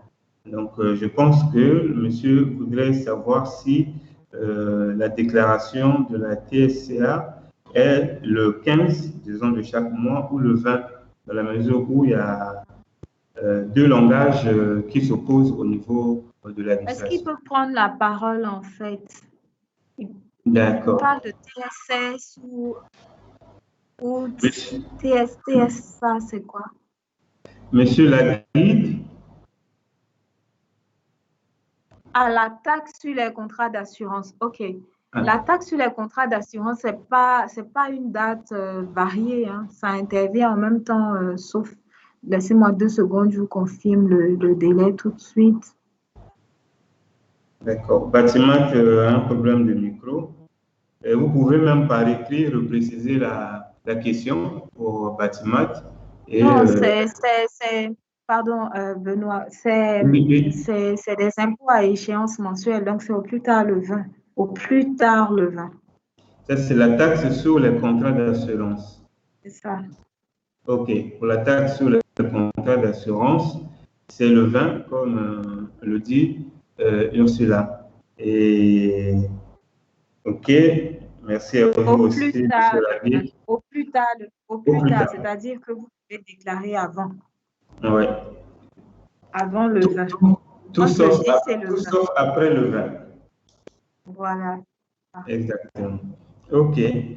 Et donc, je revenais un peu sur la préoccupation de Batimat qui a un problème de micro. Je signalais juste qu'il y a la possibilité de... Vous pouvez réécrire pour le préciser afin qu'on puisse revenir sur votre question. Et on va donc prendre, si possible, la question de Weiner, je pense, je vais me retrouver, qui demandait si on pouvait revenir sur la TVA. La question de la TVA. Je pense exactement ça. Est-il possible de revenir sur les détails de la TVA? Bon, détail, je ne sais pas trop. La TVA, c'est une loi qui est... Ouais. Donc, je ne sais pas ce que vous entendez par détail, par contre. On va juste vous marquer les différentes slides concernées et puis vous allez préciser votre question. Yann, on peut repartir sur... On va faire défiler parce qu'il y a peut-être 3-4 slides. Il faut repartir sur la partie taxe sur la valeur ajoutée. Voilà. On laisse le temps à monsieur ou à madame de regarder et d'affiner sa préoccupation.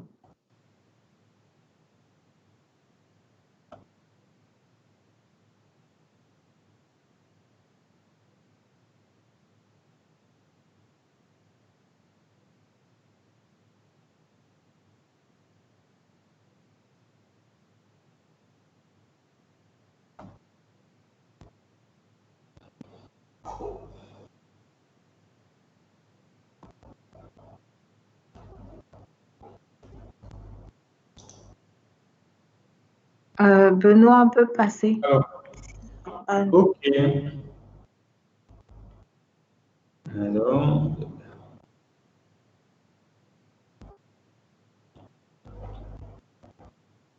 d'accord.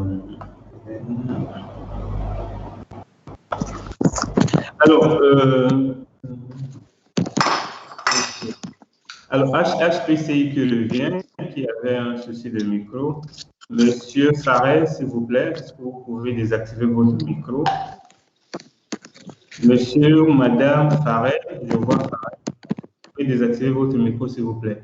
Voilà, HPCI qui nous dit qu'ils avaient un problème de micro et ils peuvent intervenir à présent. HPCI, si vous nous suivez, vous pouvez prendre la parole.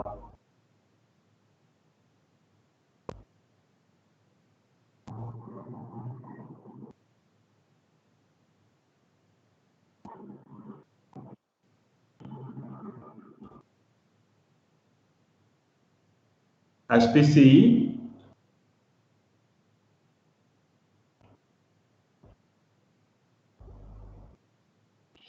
Ils sont pas là. Oui, sinon okay. Passons. Oui. On va prendre. Je voyais, il y a Batimat aussi qui était revenu. Je ne sais pas si ils sont là. Vous êtes là, Batimat? Je crois qu'ils avaient réglé leur problème, il me semble. Alors, donc, si ce n'est pas le cas, je ne sais pas qui est ouvert.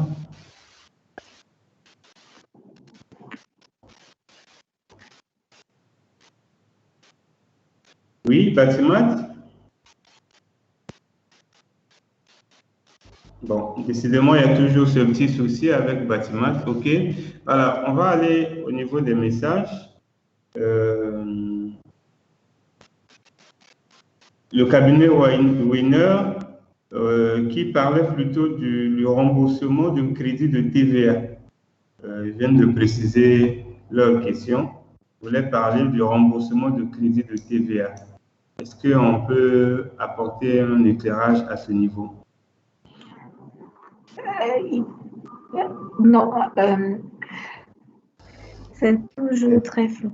En fait, il parle de dépenses qui excèdent 500 000 et on parle de remboursement de crédit de TVA. 2 secondes, j'ai le temps de relire en fait la question.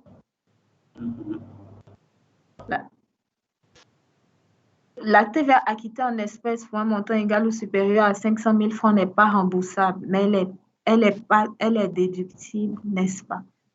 Mais il parle de remboursement de crédit de TVA, c'est ça? Oui. Bon, c'est toujours absolument pas clair. Bon, mais il faut noter que déjà, le cabinet parce que c'est vraiment pas du tout clair, hein, votre question. Mais déjà, il faut noter que ce n'est pas toutes les entreprises qui peuvent bénéficier du remboursement de crédit. Et ça, on l'a dit, ce sont les exportateurs qui réalisent 80% de leur chiffre d'affaires à l'exportation, les missions diplomatiques et consulaires. Il y a certaines entreprises, enfin, il y en a 2 autres. Yann, tu peux retourner sur la slide, s'il te plaît, qui spécifie. Donc, si vous ne faites pas partie déjà de ces sociétés, vous n'avez pas droit à remboursement du crédit de TVA. Donc, s'il y a, selon la règle de butoir, ce qui rentre dans les caisses du Trésor reste acquis au Trésor. Donc, malheureusement, c'est en contradiction avec le principe de neutralité de la TVA, mais vous ne pourrez pas vous faire rembourser. Ensuite, il y a des conditions pour le remboursement du crédit de TVA. Il faut avoir fait certifier le crédit, il faut faire un audit, il faut que l'administration certifie le crédit de TVA constaté, voilà, qui industriel dans le cadre d'une convention d'établissement, les exportateurs, les missions diplomatiques, les entreprises en cessation d'activité. Donc, les 500 000 dont vous parlez, ce n'est pas sur la loi, c'est pas sur le texte qui précise le remboursement de la TVA, mais c'est sur la loi de la TVA. Donc, parce que c'est 2 textes différents. C'est pour ça que je dis que votre question est contradictoire, parce que ça parle de 2 textes différents. Si vous pouvez prendre la parole et puis argumenter, ça sera peut-être beaucoup plus clair. Parce que l'article 36 alinéa 6, c'est la loi sur la TVA, alors qu'il y a un décret qui précise les modalités de remboursement du crédit de TVA. Donc, c'est 2 choses différentes, en fait, même si le décret est dans la continuité de la loi. Désolée pour le bruit. D'accord. Alors, on a toujours une main levée du côté de M. Silla et M. Kinwani. Je ne sais pas si c'est une nouvelle préoccupation ou c'est un oubli. C'est pas une oubli, c'est une nouvelle question. Ah, d'accord. Vous pouvez y aller. Ok. Vas-y. Ok, donc Benoît, on disait que si une boutique veut faire une succursale, peut-il être exonéré ou pas? Une boutique qui veut faire une succursale. Oui, il faut préciser, parce que la boutique, bon, est-ce que c'est juridiquement, ça représente quoi? Ça répond à quoi? Exonéré de quoi surtout? Exonéré, c'est-à-dire exonéré de quoi? C'est monsieur Silla, je peux vous bien expliquer. Ok. Voilà. Et un commerçant nouvelle année, la loi avait dit que l'année passée, ça a été dit, un commerçant première année, vous êtes exonéré. Ok. Bon, dès la première année, vous êtes exonéré. Maintenant, si... Excusez-moi, je voulais interpeller Batimat, s'ils peuvent désactiver le micro, s'il vous plaît. Batimat, si vous voulez intervenir, vous allez faire signe après l'intervention de M. Silla. Batimat, s'il vous plaît, vous pouvez désactiver votre micro. Ok. Alors, M. Silla, on y va. Par exemple, un commerçant, première année, vous êtes exonéré aux patentes. N'est-ce pas? Un commerçant? Oui, un commerçant. Première année d'existence. Oui. Dans l'ancien dispositif, M. Silla, depuis 2021, si vous êtes nouveau commerçant, comme vous le dites, ou société commerciale, vous n'avez plus droit à l'exonération. Merci beaucoup. En principe, la patente est due. Sur quelle base cette patente est calculée? C'est sur le chiffre d'affaires. Vous êtes nouveau, vous n'avez pas de chiffre d'affaires. Comment est-ce que c'est évalué? La loi ne le dit pas. Mais ça pourrait être appliqué. Attention, je ne me substitue pas. KPMG ne se substitue pas à ce que les textes prévoient. Ça pourrait être appliqué au chiffre d'affaires prévisionnel sur la base du barème, bien entendu, de patente qui est marqué dans le Code général des impôts. Donc ça, je pense que j'ai répondu à la question de... Oui, c'est bien compris. C'est bien compris. Il y a une deuxième question. Ok. Allez, enfin, à l'une des questions qui était posée également dans la partie. Ça suit, c'est les mêmes questions. Maintenant, si par exemple, vous êtes ancien, moi je suis ancien, je vais faire un succursale quelque part, et ce succursale-là est bénéficié, première année de ce succursale, il va bénéficier d'exonération ou pas? Non, il n'y a pas d'exonération. Comme on vous dit, c'est une succursale de quoi en fait? Est-ce que, vous savez, ce n'est pas en fonction de la forme ou en fonction du nom qu'on applique les exonérations. Ça n'a rien à voir. Donc, il faut savoir, vous êtes dans quel type d'activité. Déjà, vous n'avez pas de convention d'établissement, donc il n'y a pas d'exonération particulière pour votre société en tant que telle. Si vous me confirmez qu'il n'y a pas de convention d'établissement. Ensuite, il faut voir en fonction des activités. Ce n'est pas parce que vous êtes succursale que vous bénéficiez d'exonération. La seule exonération qui était d'ordre général, c'était en matière de patente pour la première année, mais ça a été annulé avec la loi de finances 2021. Donc, pour l'heure, vous devriez être soumis aux impôts de droit commun. Il n'y a pas d'exonération, sauf si vous prouvez que vous appartenez à un secteur d'activité particulier où certains impôts pourraient faire l'objet d'exonération. Voilà, je parle au conditionnel. D'accord.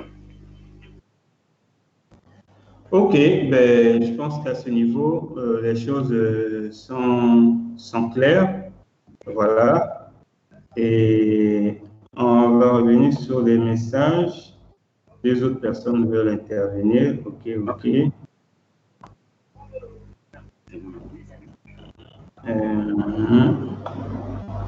D'accord. Ok, au niveau du message, je pense qu'on n'a pas de nouveauté. On va prendre des interventions directes. HPCI, je ne sais pas s'ils nous écoutent à présent, parce que je viens de voir une main levée. HPCI nous écoute et ils peuvent intervenir.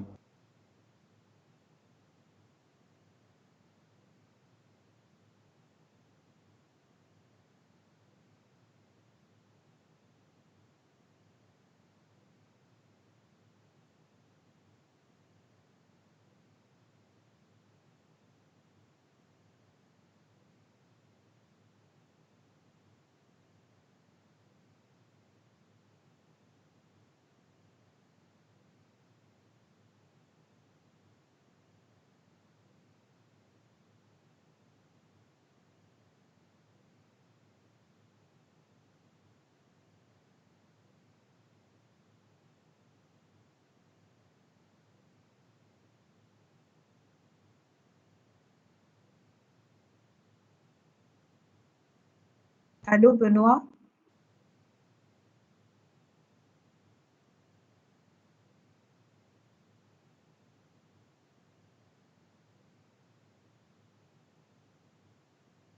Je pense que Benoît est parti. Le cabinet Winter, il n'y a pas de nouvelles dispositions sur les remboursements du crédit de TVA. Donc, c'est les mêmes dispositions que vous connaissez.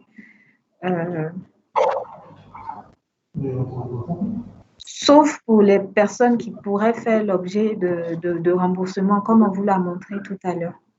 Donc, hormis ça, c'est les textes auxquels vous êtes demandé si il y a de nouvelles dispositions. À part ce qu'on a présenté là, il n'y en a pas. Monsieur Silla, vous pouvez y aller. Allô? Oui? Allô?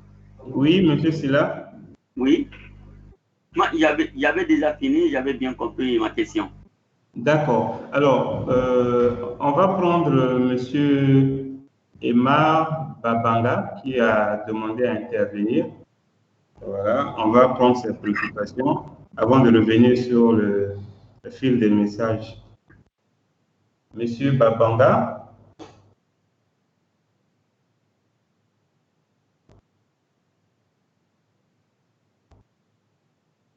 Est-ce que Monsieur Babanga nous entend? Non, certainement pas. Allô? Oui. Monsieur Babanga? Non, c'est pas Monsieur Babanga.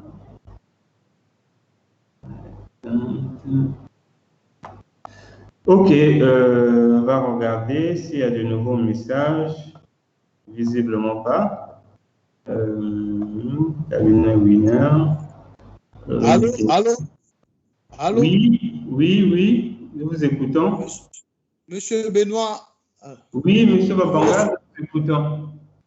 Oui, je veux poser la question sur...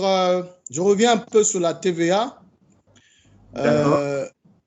La TVA, surtout des structures qui ont des activités liées à la santé, sur, par exemple, les soins médicaux, les examens de laboratoire, parce qu'il se pose un problème dans la collecte, parce que ces structures-là disent qu'eux, ils ne peuvent pas payer les factures avec TVA pour la simple raison que leurs activités sont exonérées de la TVA. Alors, est-ce qu'on peut avoir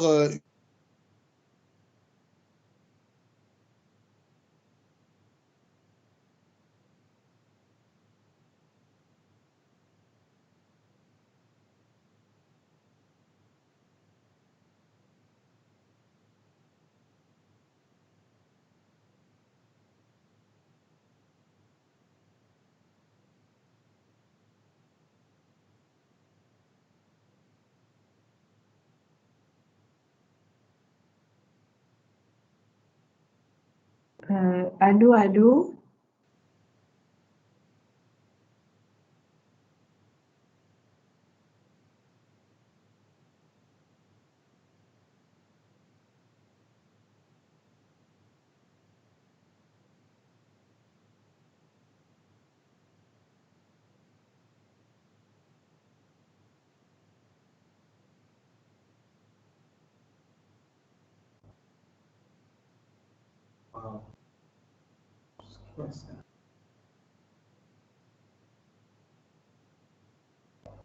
Allô, Ursula?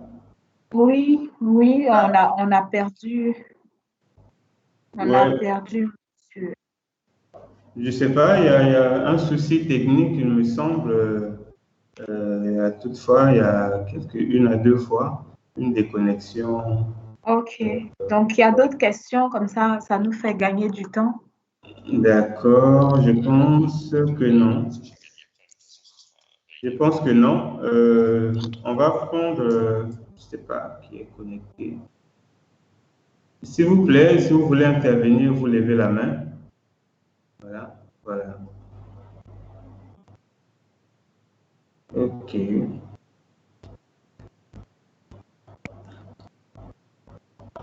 Alors, monsieur, le cabinet, on va aller, on va suivre l'ordre. Voilà, il y a, je pense, Madame Po. Deux questions au niveau de la couverture assurance maladie. La nouvelle taxe sur la pratique, comment cela se passera. Mais je pense qu'avec ça, ce n'est pas très clair comme question. Je pense que Madame Po peut intervenir pour préciser Non, sa question. c'est bon. C'est bon? Oui, on peut. Et j'ai déjà répondu en fait à cette question. Ah, d'accord. En fait, ce que je disais, c'est que le formulaire à ce jour, en tout cas jusqu'à la semaine dernière, date à laquelle on s'est renseigné auprès de l'administration fiscale, n'était pas disponible. Entre-temps, je ne pense pas que hier lundi, ça a été mis à disposition des contribuables. Voilà, ça c'est au niveau de la déclaration. Donc lui, c'est un peu compliqué parce qu'on ne va pas se mettre à payer quelque chose si on n'a pas fait la déclaration et si on n'a pas de preuve que la déclaration a bien été déposée. Donc, on vous tient informé de toutes les façons, comme c'est calculé, comme l'IRPP et tout, on aura la possibilité de faire une régularisation lors du dépôt de la déclaration annuelle des salaires ou même de faire une régularisation ultérieurement. En principe, cette régularisation-là, parce qu'elle n'est pas du fait du retard du contribuable, mais du fait de l'administration qui n'a pas mis à disposition les formulaires, ça ne devrait pas être assorti de pénalité. Ce n'est pas possible. Donc, si on vous fait une pénalité du genre, il faut vous rapprocher de votre conseil qui pourra mieux vous orienter pour faire tomber ces pénalités-là. Donc, voilà un peu de façon très claire la réponse à votre question. La première, la nouvelle taxe sur le plan pratique, comment ça se passe, voilà comment ça se passe, c'est 0,5% pour les sociétés.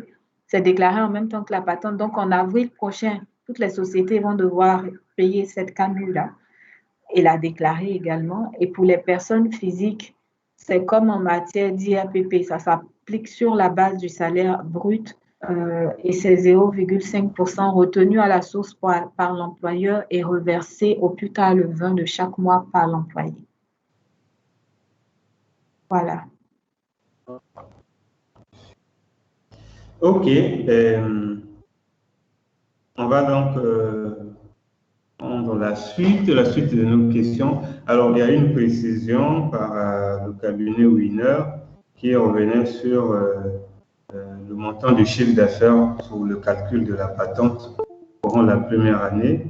Voilà. Selon ce cabinet, il y a une précision au niveau de la loi de finances qui voulait apporter cette précision à celui qui avait posé la question, on avait pour préoccupation, en disant que l'administration fiscale dépend de certains critères. Vous ne pouvez pas laisser la latitude, enfin, c'est pas très efficace. Vous ne pouvez pas laisser la latitude de façon spontanée à l'administration de déterminer votre chiffre d'affaires parce qu'ils vous taxeront beaucoup plus. Donc, ce qu'il faut faire, c'est présenter d'abord votre chiffre d'affaires prévisionnel là. Et puis, sur cette base, si l'administration estime, vous pourrez même essayer de revoir les bases d'imposition avec elle. Il ne faut pas juste dire, dans le texte, effectivement, on dit que c'est déterminé par l'administration, mais sur quoi il se base pour déterminer? Ce n'est pas l'administration fiscale qui fait la loi. La loi, elle existe et puis elle est connue de tous. C'est pour ça qu'on la publie.